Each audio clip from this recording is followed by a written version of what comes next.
سلطان الاولیاء غوث پاک رضی اللہ تعالیٰ عنہ کے مقامات میں سے ایک یہ بھی ہے، اللہ رب العزت ان کے چاہی ہوئی چیز کو کبھی رد نہیں فرماتا۔ وہ اگر کسی کے لیے کوئی چیز چاہ لے اللہ تعالیٰ اسے رد نہیں فرماتا۔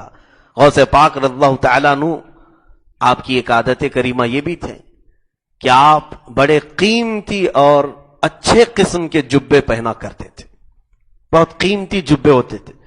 اس وقت کے متعلق فرمایا گیا آپ کا ایک جبہ 40,000 درہم کا ہوتا تھا، اس زمانے کے کئی لاکھ ہو جائیں گے، لیکن آپ کا جبہ استعمال کرنے کے بعد آپ فقراء میں تقسیم کرتے تھے، اور جس کے حصے میں وہ آتا تھا وہ کئی دن تک اپنی زندگی گزار لیتا تھا۔ آپ کو اللہ تعالیٰ نے جو مقام دیا ہے اس مقام کے اعتبار سے پہننا ان کو زیب دیتا ہے، وہ پہن سکتے ہیں، لیکن ظاہر سی بات ہے جس کے پاس قیمتی چیز ہے اس پر نظر بھی تو ہوتی ہے۔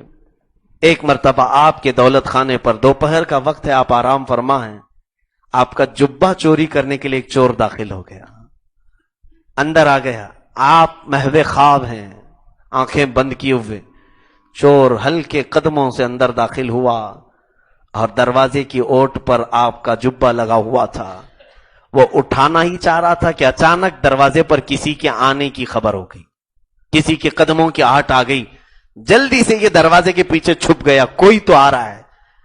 آنے والا اندر آیا، زور سے اس نے سلام کیا، السلام علیکم یا شیخ عبد القادر جیلانی۔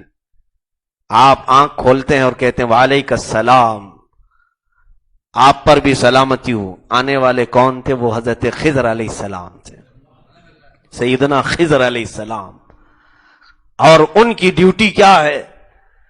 جہاں جس جگہ پر بھی پوری کائنات میں آپ کو یہ ہو سکتا ہے خبر نہ ہو، معلوم نہ ہو، آج بھی اللہ کے اولیاء زندہ ہیں، اور یہ حدیث پاک میں ہے اگر سارے اولیاء زمین سے چلے جائیں تو زمین سے سبزہ اگنا بھی بند ہو جائے گا، زمین سے سبزہ اگنا بند ہو جائے گا۔ آپ بھی زمین سبزے اگاتی ہے، اس کا مطلب ہے اولیاء ہیں۔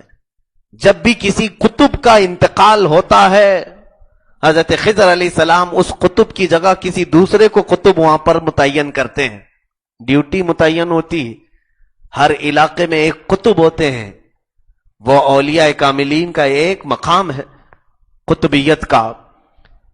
تو حضرت خضر علیہ السلام آئے اور غوث پاک سے کہنے لگے یا سلطان الاولیاء، اے اولیاء کے بادشاہ، بصرہ میں جو قطب تھے ان کا انتقال ہو گیا، دوسرے قطب کو آپ متعین کر دیں، کوئی دوسرا قطب آپ بھیج دیں۔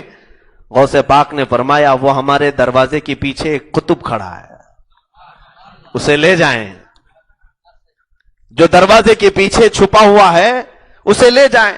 حضرت خضر علیہ السلام نے دروازے کے پیچھے دیکھا تو یہ شخص جو چوری کرنے کے لیے گئے تھے اب ان کی گھگی بن گئی، بالکل کپ کپی تاری ہو گئی، یہ کیا میرے ساتھ مذاق ہو رہا ہے، میں پکڑا گیا، اب میرے ساتھ کیا ہوگا۔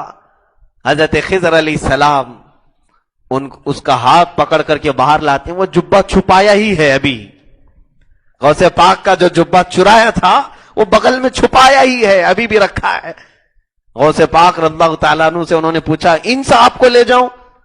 غوث پاک نے کہا ہاں انہی کو لے جائیں، انہی کو لے جائیں۔ وہ رونے لگ گیا اور کہا کہ سلطان الاولیاء مجھے معاف کر دے، میں غلط نیت سے آپ کے گھر داخل ہوا تھا، میں غلط نیت سے آپ کے گھر داخل ہوا تھا، مجھے معاف کر دیں۔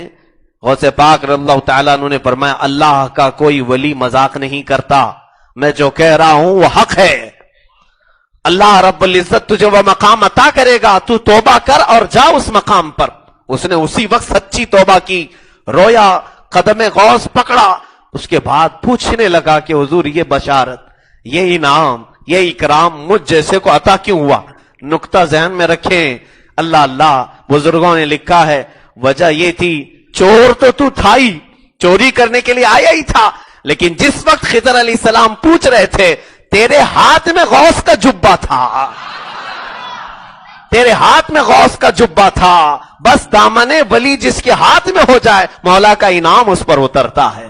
اسی لیے تو ہم اولیاء کے دامنوں کو تھامتے ہیں، ہم کیا کہتے ہیں غوث کا دامن، اسی لیے تو نہیں چھوڑنے کی بات کرتے ہم کہ جس کے ہاتھ میں آ جائے اللہ نے چاہا تو اسے ولایت بھی مل جائے. اعلیٰ حضرت نے اسی کو کہا ہے تجھ سے در سے سگ اور سگ سے ہے مجھ کو نسبت. میری گردن میں بھی ہے دور کا ڈورا تیرا, اس نشانی کے جو سگ ہیں نہیں مارے جاتے, حشر تک میرے گلے میں رہے پٹا تیرا. لوگوں خالی نہ